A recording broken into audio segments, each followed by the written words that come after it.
Classic Thomas Hardy on BBC Two shortly. Love and Obsession in Return of the Native.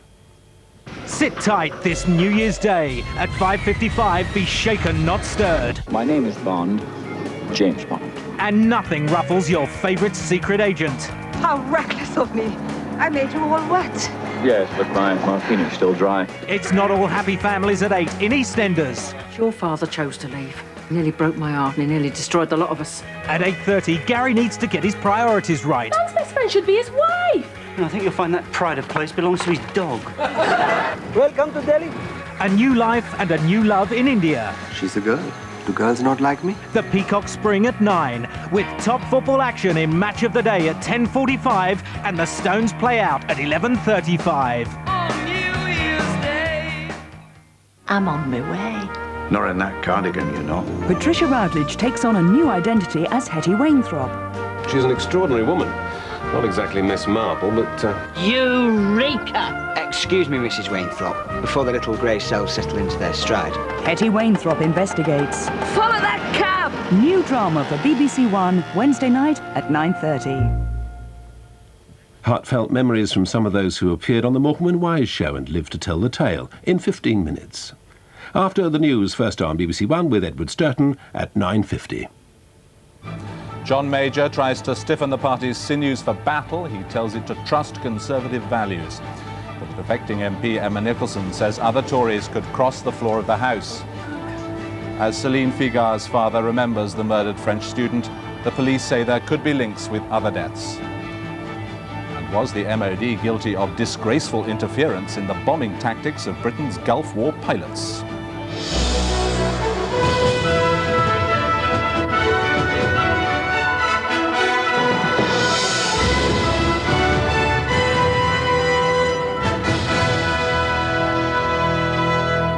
The Prime Minister has used his New Year's message to present a glowing picture of what he called the solid achievements of his government. And in what had the ring of a pre-election broadside, he said a Labour government would weaken, divide and wreck Britain. If the defecting MP Emma Nicholson is right, an election could be closer than he planned. She said other MPs might follow her example. As the Prime Minister was sending out his New Year message, Emma Nicholson was penning articles today and causing more shockwaves in the Tory party.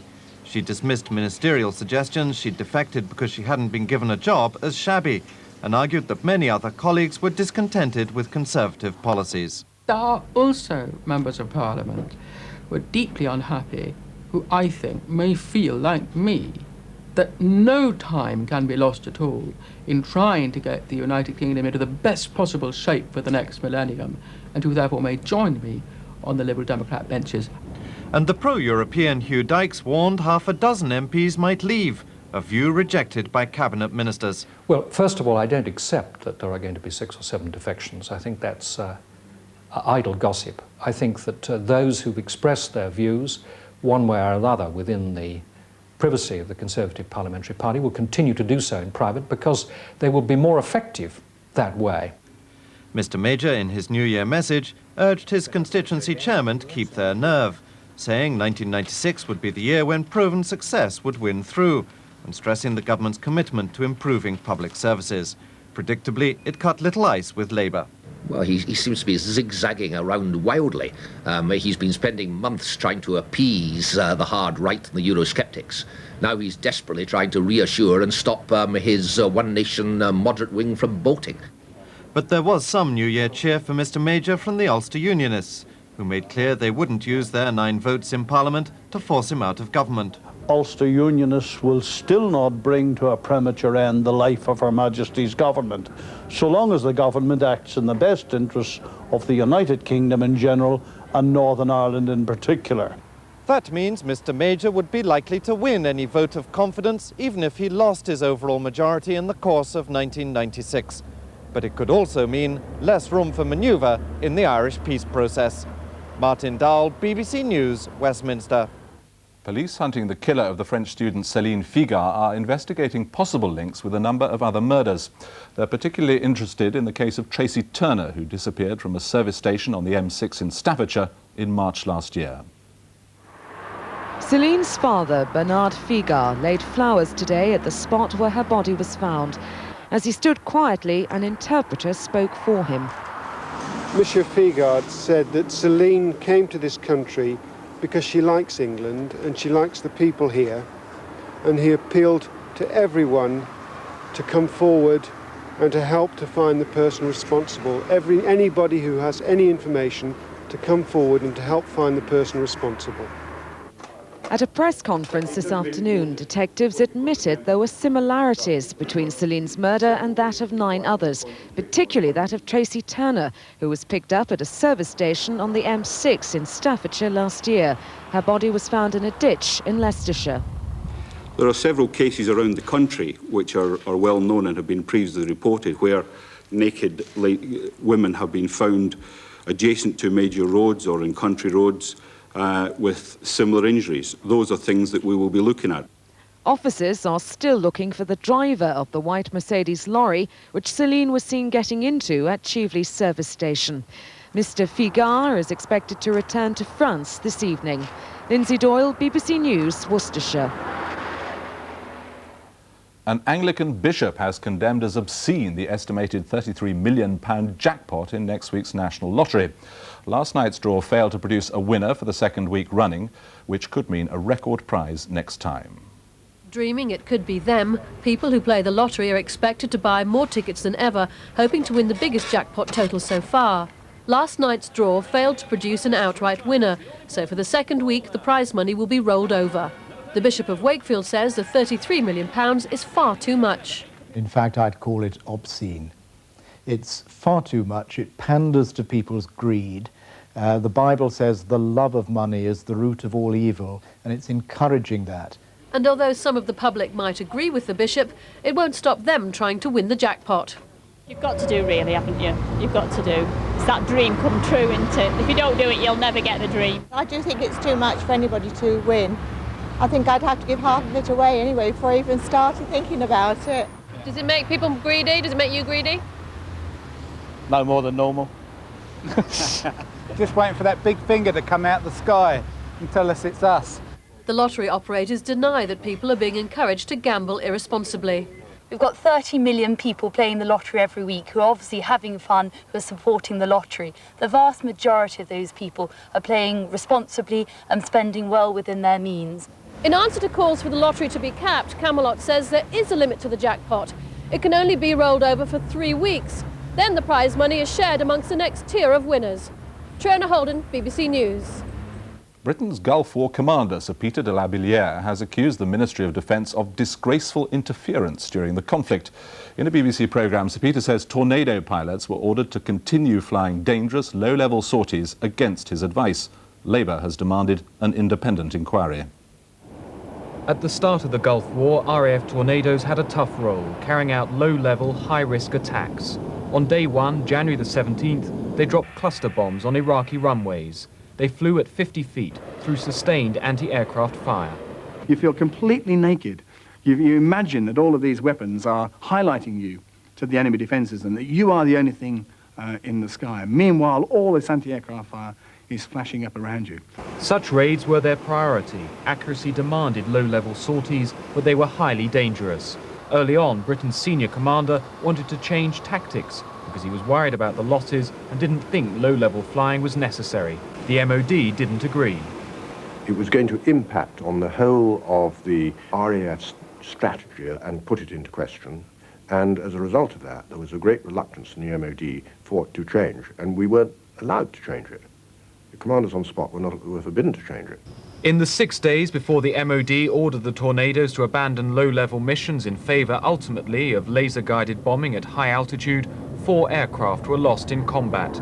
Although the RAF flew only a small percentage of all Allied raids in the first week of the war, they sustained around a quarter of the coalition's total losses. I think it was quite disgraceful interference by the Ministry of Defence in the tactics, not the policy, not the strategy of the war, the tactics of running that war. Officials at the MOD have declined to comment on this stinging criticism until they've seen the BBC documentary. Peter Hunt, BBC News. And the first programme in the 4-part series The Gulf War will be shown next Sunday on BBC One at 9:05. President Yeltsin has promised that his economic reforms will lead to higher living standards in 1996. In his New Year message, Mr. Yeltsin asked the Russian people to be patient. He returned to work on Friday after spending 2 months recovering from his latest heart attack. President Yeltsin returned to the Kremlin just in time to celebrate the new year. After recuperating from his recent heart attack, he's looking fit and cheerful. But his enemies, like the extreme nationalist leader Vladimir Zhirinovsky, are keeping the president in their sights. Both the nationalists and the communists did well in the recent parliamentary elections, and they say they won't stop until they've captured the biggest prize of all, the presidency. Mr. Yeltsin hasn't yet said whether he plans to stand again, but his New Year address to the nation on television sounded a lot like the start of an election campaign, as he promised to force the government to be more efficient. The government must start paying off its wage and pension arrears in early January. Those in the government who can't fulfill this must resign and not wait for the president to tell them to go. Mr. Yeltsin has also pledged to crack down on the blatant theft of public funds. And he said that in 1996, life for ordinary Russians will get better. But many people here are cynical because he's made similar promises before. Tonight on Red Square, these Russians were celebrating the new year with as much vigour as they could muster. The next 6 months will be a decisive period for Russia and especially for President Yeltsin. Voters may not re-elect him, leaving him with nothing to celebrate. Diana Goodman, BBC News, Moscow. Spanish fishermen have been warned they'll be prosecuted if they fish illegally in British waters. The warning was delivered by the Fisheries Minister, Tony Baldry. He spent today on board HMS Lindisfarne, which will patrol the Irish Box. From midnight tonight, up to 40 Spanish trawlers will be allowed to fish part of the area. Preparing for duty, the crew of the fisheries protection vessel Lindisfarne. From tomorrow, she'll be patrolling the so-called Irish Box as 20 Spanish trawlers prepare to fish in an area traditionally the rich picking grounds of UK boats. The fisheries minister was on board with a message for Spanish skippers thinking of breaking the law. If a Spanish trawler that's not allowed to be in the Irish Box is there, they'll be apprehended, they'll be taken into port, they'll be prosecuted, and they'll be liable to a fine of some £50,000. So it'll be a very stupid Spanish skipper who seeks to break the law.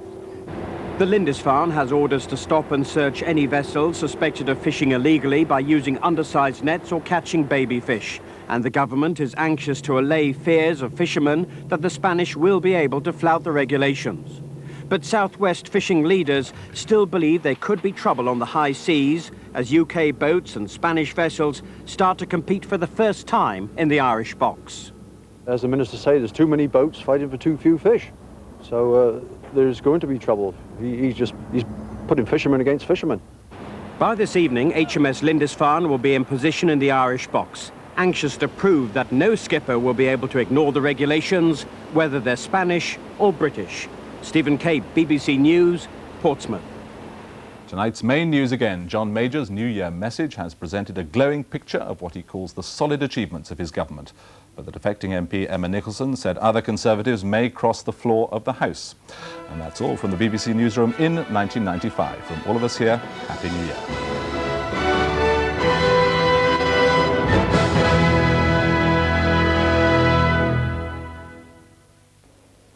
Hello there, very good evening to you. It's a misty, foggy New Year's Eve across many parts of England and Wales, and also some problems still with 1 or 2 ice patches lurking around, so do take care if you're travelling home later on tonight. To the north of the mist and fog, it's the rain, sleet and snow continuing to move northwards across Scotland. Fairly windy conditions up there as well, so some drifting of the snow, particularly over the higher ground. The fronts tomorrow giving us the dividing line between the colder conditions holding on in the northeast and the milder air feeding in from the southwest. All in all, I think a murky, dull and damp start across many parts of the country.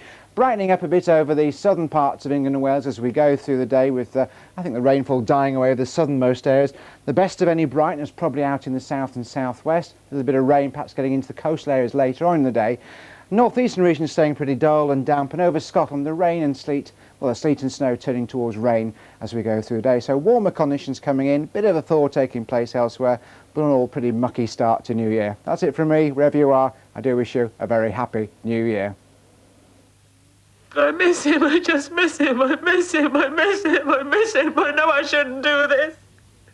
Juliet Stevenson and Alan Rickman in Truly Madly Deeply. How long ago did Jamie die? Nina? She really loved him. It's tragic. It was like standing behind a glass wall while everybody else got on with missing me. Another chance to see this highly acclaimed film next Sunday at 10:05 on BBC One. And the New Radio Times has Barry Norman's pick of the premieres in a 5-page film special. It also contains listings for all television and major satellite channels. See in the new year with some bad behaviour. Wasn't Audrey that loud northern tart with a bleached hair who was sick at our wedding? Oh no, I'm thinking of you. You know my rule about women in your room. Only one at a time, you mean? From 1941 to 1996, celebrate the new year with Goodnight Sweetheart. New Year's Day, 8:30 on BBC One. As we say goodbye to 95, Angus Deaton and his guests, including Richard Wilson, rerun the past 12 months in the End of the Year show on BBC One in 55 minutes. Recollections from an earlier time, first on BBC One, when anyone who was anyone in showbiz had the same burning ambition. We all very much wanted to do it, any Morecambe and Wise show, basically, of course, to work on the plays what Ernie wrote. Well, they were very good to me. They paid my bus fare. I tried to hide from the show being shown. What can I say?